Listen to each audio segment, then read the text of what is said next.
आइए आज स्प्रिंट की सही तकनीक जानते हैं। जब भी कोई मुझसे पूछता है कि तेज कैसे दौड़े, मैं कहता हूं कि बस कार्ल की तरह दौड़ो। कार्ल शरीर को ऊंचा और सीधा रखता था, आगे पीछे नहीं झुकने देता था। ऊंचा बने रहना बहुत जरूरी है। मार्सेलस मूर, मेरा जबरदस्त स्प्रिंटर, केवल 5 फीट 6 इंच का है, लेकिन जब वह दौड़ता है तो पता नहीं चलता, क्योंकि वह ऐसे दौड़ता है जैसे वह 5 फीट 9 इंच का हो।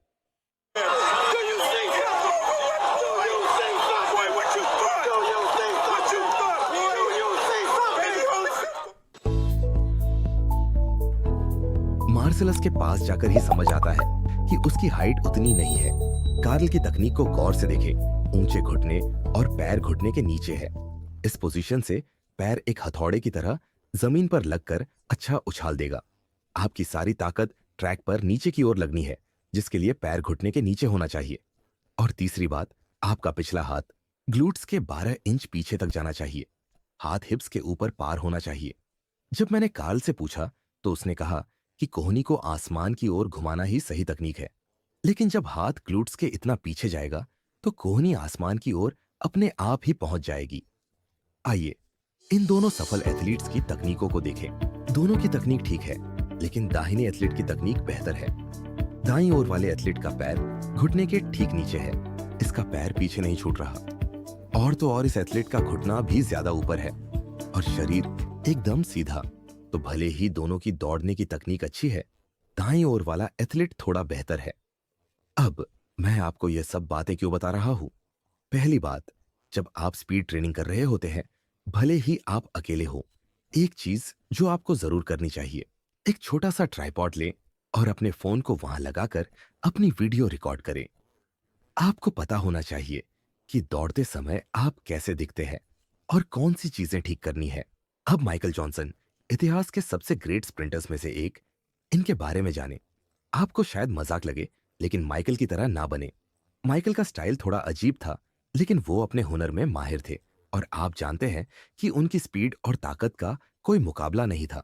लेकिन जैसा कि आप देख सकते हैं, इनकी तकनीक कार्ल लेविस की तरह परफेक्ट नहीं है। अब अब सोचें, यदि आप माइकल के कोच रहे होते तो क्या आपका उसकी रनिंग तकनीक को बदलना सही होता? जवाब है बिल्कुल नहीं। अरे जब माइकल 18 साल का था तो वह 200 मीटर की दौड़ 20 सेकंड से कम टाइम में दौड़ रहा था। ऐसे अनोखे एथलीट के साथ बुनियादी तौर पर कोच का काम बस उसे चोट से बचाए रखना है, क्योंकि इसमें कोई संदेह नहीं है कि माइकल एक बहुत ही अद्भुत एथलीट था। लेकिन जब मैं 15 साल के बच्चों के साथ ट्रेनिंग कर रहा होता हूं, मेरा मानना है कि नए एथलीटों को यह नहीं करना चाहिए। बेहतर यह रहेगा कि एथलीट की तकनीक डेजर स्टीवंस जैसी दिखे। ये देखें, हाथ हिप्स के पीछे, शरीर बिल्कुल सीधा और ऊंचा, पैर हथौड़े की तरह खींचा और जमीन पर पड़ने के लिए तैयार, पंजा घुटने के बिल्कुल नीचे। पैर जमीन पर भारी हथौड़े जैसा गिरकर उछलेगा। यही कारण है, यह हथौड़े जैसा उछाल ही इसे हवा में उड़ा रहा है।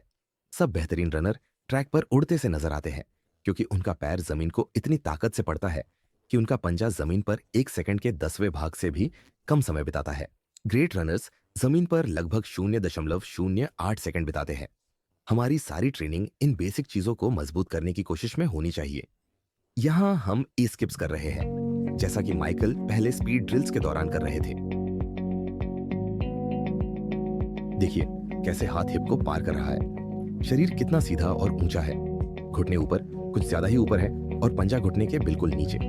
सारे बेसिक काम सही हो रहे हैं। और एथलीट का चेहरा देखिए, कितना फोकस है, शक्ल देखकर दिख रहा है। चलिए अब मार्सेलस को देखें। मार्सेलस का पैर वैसा ही है जैसे माइकल का था। पैर थोड़ा पीछे छूट गया, लेकिन उसने बाकी सब कुछ बहुत अच्छी तरह किया। उसका 100 मीटर का टाइम 10.31 सेकंड्स था। एक 15 साल के एथलीट के लिए काफी अच्छा है। विंड लीगल है। इलिनॉइस राज्य का रिकॉर्ड है। 17 साल का स्कूल का ये लड़का बिग 10 प्रतियोगिता में तीसरी पोजीशन पे आया था। जब हम तेज गति के लिए शरीर के मूवमेंट की बात कर रहे हैं, तो ये समझना जरूरी है कि यदि आप एंडोरेंस ट्रेनिंग कर रहे हैं, जैसे यहाँ एक क्रॉस कंट्री समूह जा रहा है 10 मील दौड़ने, वह तकनीक तेज गति के लिए सही नहीं। यहाँ कोई भी कार्ल लुईस जैसा नहीं दिखता। कोई भी नहीं। कोई भी कार्ल जैसा नहीं दिखता। और अगर आप इसे अपनी मेन ट्रेनिंग बनाते हैं, तो ये आदतें आपके सिस्टम में बैठ जाएंगी और फिर स्प्रिंट करना सीख पाना बहुत मुश्किल हो जाता है। अब ये है मार्सेलस। आप जानते हैं, शरीर टाइट होना चाहिए। उसके घुटने में कोई मोड़ मुड़ाव नहीं है, हिप्स भी झुके नहीं दिखते। देखिए उसके शरीर की सीधाई और ऊंचाई। देखिए कैसे उसका बायां हाथ नीचे आते समय सीधे पैर से परफेक्ट तालमेल बिठाकर चल रहा है। क्या टाइमिंग है! टाइट होने के मामले में 10 में 10। आप गौर से देखें, क्या आप उसकी स्पाइक प्लेट को देख सकते हैं? बिल्कुल नहीं। यही परफेक्ट तरीका है। वह यहाँ जमीन छू रहा है और देखिए उसका घुटना लगभग 8 इंच आगे है, मतलब कि वह इस समय वाकई में बहुत तेज गति में है। एथलीट ऐसा ही दिखना चाहिए और उसैन बोल्ट भी ऐसा ही था। क्या आपको उसके शरीर में कुछ टाइट बात दिखी? क्या बोल्ट में कठोरता है? काफी जबरदस्त कठोरता। और यहाँ कौन सा ग्लूट मीट खींच रहा है? दाईं ओर वाला ग्लूट मीट खींच रहा है। उसका कंधा थोड़ा ऊपर आ रहा है ताकि वह अपने घुटने को और ऊंचा खींच सके। वही तैयार हथौड़े वाली तकनीक जिससे पैर जमीन पर पटक कर अच्छा उछाल मिलता है।